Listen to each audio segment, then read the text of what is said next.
Old LS2 256 Sierra made it back up to the mountains to operate our medium-sized excavator, DirtyDan. Sorry for the confusion.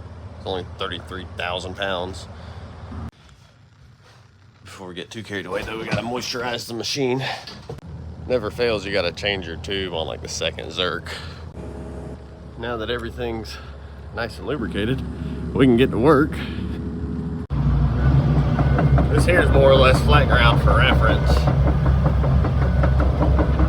There's the start of our slope, and then it goes up there. Last look of level land. It's already steep, son.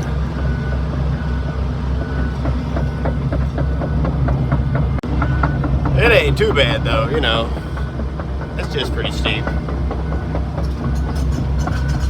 But we're good. Nice hill. Future driveway.